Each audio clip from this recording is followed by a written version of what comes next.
Hello everyone, it's Dr. Elderberry here with wild geranium, and I just want to talk about this really important herb for a moment because this is one of our greatest astringents that we have. Again, we've been talking about the tissue states, and geranium is so astringent and great for the relaxed tissue state where someone is in a very far gone relaxed tissue state where things are starting to prolapse. So we'll get into that in just a minute. I just want to talk about the habitat and parts that we harvest of wild geranium. So the root is used. It's always going to have the same petal structure, so they're all connected and they go to the center.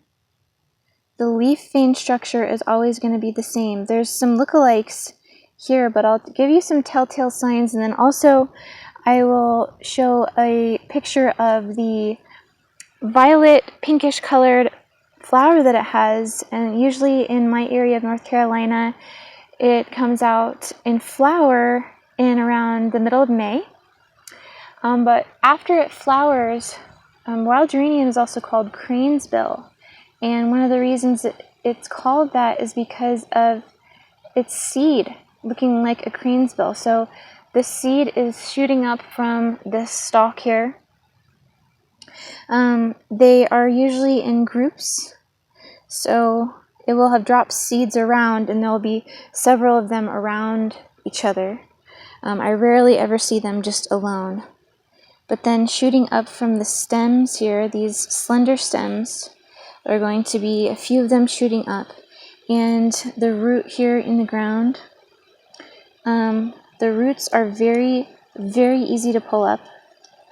Kind of like salmon seal, it's like a tuber here. I'm just going to leave this one in the ground today. But yes, so wild geranium is intensely astringent. It's for the relaxed tissue state. Again, astringents dry up excess fluid loss, and they help to tone the tissues. Specifically, this herb is an herb I've learned entirely from Matthew Wood. And he talks about how it's for people who've lost a part of their essence, their spirit, their self. Basically, their spirit is leaking out, which I find really interesting. It's basically for people who are completely dependent on prescription or recreational drugs. They lost the ability to function on their own without them. So you can really see how they've lost this ability to feel confident in, I can do this myself, I can do whatever it is myself. And this is a situation near and dear to my heart because I was medicated as a child for ADHD, which I did not need.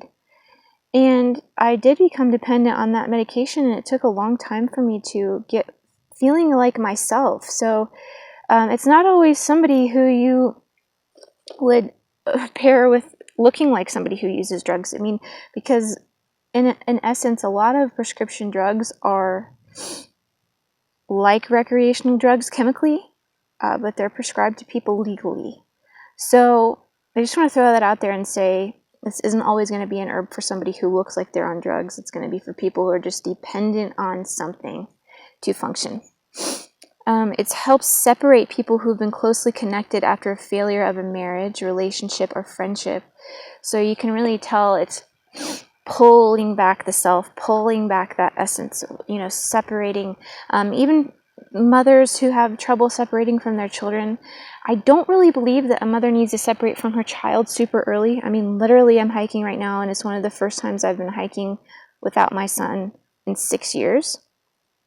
So I don't want to get too extreme about this, but even like if a mother has to go back to work and she's really missing her child and it's so difficult for her to even focus at work, to separate herself from the child just for those few hours a day, this is a great herb for that. Basically coming back to yourself. It's incredible that I can even say that about an herb. I mean, really thinking of that is just so incredible. The dosage is 1 to 3 drops up to 3 times per day. Again, you never want to overuse an astringent herb. And again, the root is used.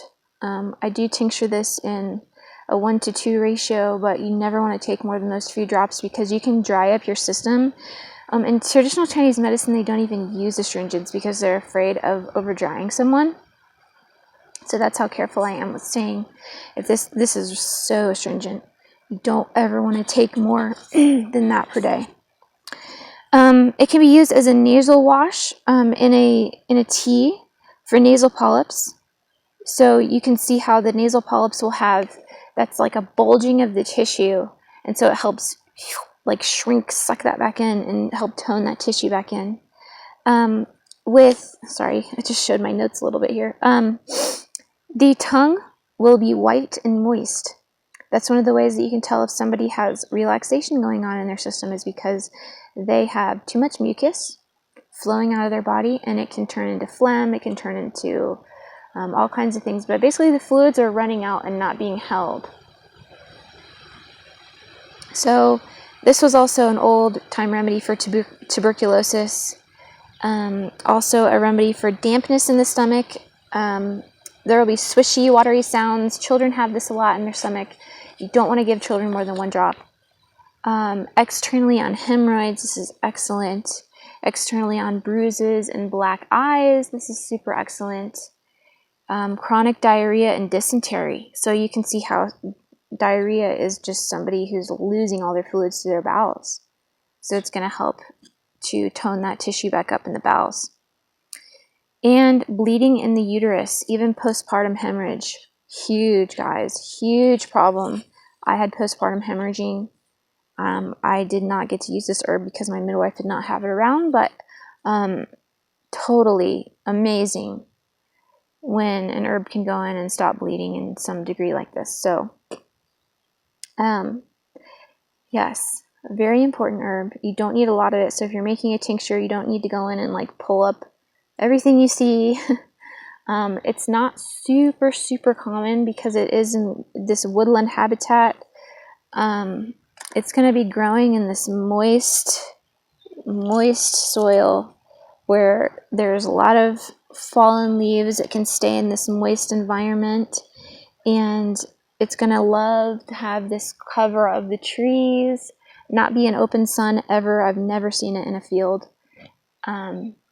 So yeah, go back into the forest a little bit. You're likely to find it. You're likely to see something like this. Just make sure that you've got this down, because there are some lookalikes here. Leaf vein structure, and then for a few months you'll be able to see the crane's bill seeds. So there you are. Wild geranium, such an important herb to have around. Thank you all, and I'll see you next time.